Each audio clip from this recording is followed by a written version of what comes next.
Hello সবাই, আসসালামু আলাইকুম everyone. Welcome back to our new video. সবাইকে ওয়েলকাম করছি আমার আরেকটা নতুন র্যান্ডম ভিডিওতে। সবার আজকের ভিডিওটা অনেক অনেক ভালো লাগবে। আজকের ভিডিওটা ভীষণ ইন্টারেস্টিংও হবে। অবশ্যই না টেনে পুরো ভিডিওটা দেখো। ছোটবেলা থেকে একটা ইচ্ছে ছিল, বড় একটা বোন থাকবে, নয়তো বড় একটা ভাই থাকবে, মানে আমার বড় আর কি, যে আমার বাবার পরে কিংবা মায়ের পরে একটা স্থান থাকবে, যাকে আমি খুব ভরসা করতে পারবো, বিশ্বাস করতে পারবো, খুব ঝগড়াঝাটি করতে পারবো, আবার আবদারও করতে পারবো, আবার 2 মিনিটে মিশেও যেতে পারবো। বাট আনফরচুনেটলি আমি একদমই আনলাকি।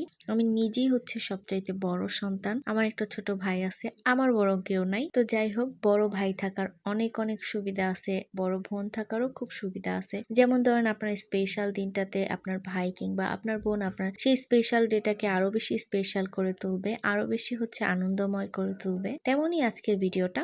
তো চলেন শুরু করি। আজকে আমি আর অয়ন চলে গিয়েছিলাম একটা ছোট ফোন কিনতে। আমার ফোন ওর ফোন সেমই আছে। অয়নের বোন গোল্ডেন এ প্লাস পাইছিল, মাশাআল্লাহ, আলহামদুলিল্লাহ। ওর এক্সাম চলমান থেকে আমি এই প্ল্যানের কথাটা ওরে বলছিলাম, যদিও ওর ভাই আর কি অয়নই অনেকদিন যাবত এই বিষয়টাকে মাথায় ভেবে রাখছে যে ও নতুন কলেজে যাবে, সবার সাথে মিশবে, নতুন একটা জায়গায় যাবে, সবকিছু ভেবে চিন্তে ওকে ফোনটা দেওয়া। দেখা যাবে ওর নতুন নতুন ফ্রেন্ডরা ফোন চালাবে, ও চালাইতে পারবে না, বাট হয়তোবা বাটন চালাবে। আমি যেহেতু কলেজ ফার্স্ট ইয়ারে বাটন ফোনে চালাইছি, সেকেন্ড ইয়ার উঠে নিজে ইনকাম করে এরপর একটা নতুন ফোন কিনছিলাম। তো দেখা গেল যে এই জায়গাটাতেই আমার একটা খারাপ লাগা, যে আমার একটা বড় বোন বা ভাই থাকলে হয়তো আমাকে গিফট করতো, আমার এই দিনটাকে একটু স্পেশাল করতো, হনার মতো আর কি, অয়নের বোনের মতো। তো যাই হোক, ও আসলে অনেক লাকি, ওর মতো একটা ভাই পাইছে। আমার মাঝে মাঝে খুব আফসোস লাগে, তারপর আবার বলি যে যাক, ওর ভাই পাইছে, আমি না হয় একটা ভালো হাজবেন্ড পাইছে, আলহামদুলিল্লাহ। এরপর বের হয়েই দেখি যে এখানে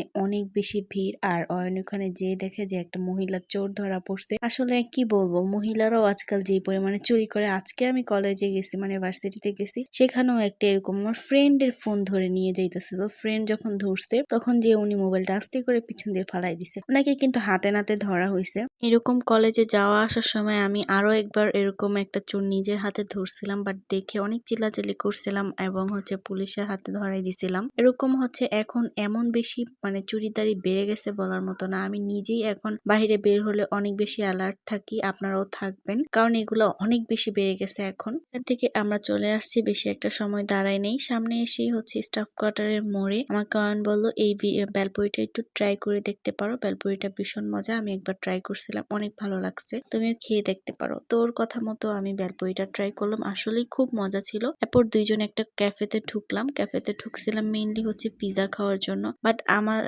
লাকটা সেদিন খারাপ ছিল আর রাতও বেশি হয়ে গেছিল, এই জন্য পিজা পাইনি, বার্গার খেয়েছিলাম। বার্গারটাও খুব মজা ছিল, ইনস্ট্যান্ট একদম গরম গরম বার্গারটা বানাই দিছিল। আমি খাচ্ছিলাম আর সে জিজ্ঞেস করছিল কেমন খেতে, আমি বলছিলাম খুব মজা। এখানকার বার্গার আমার এর আগে একবার ট্রাই করা হয়েছিল, বাট পিজা হয়নি, এই জন্যই আজকে মেইনলি আমি পিজাটা ট্রাই করতে গেছিলাম। বাট রাত বেশি হয়ে যাওয়ার কারণে আর পাই নাই সেদিন।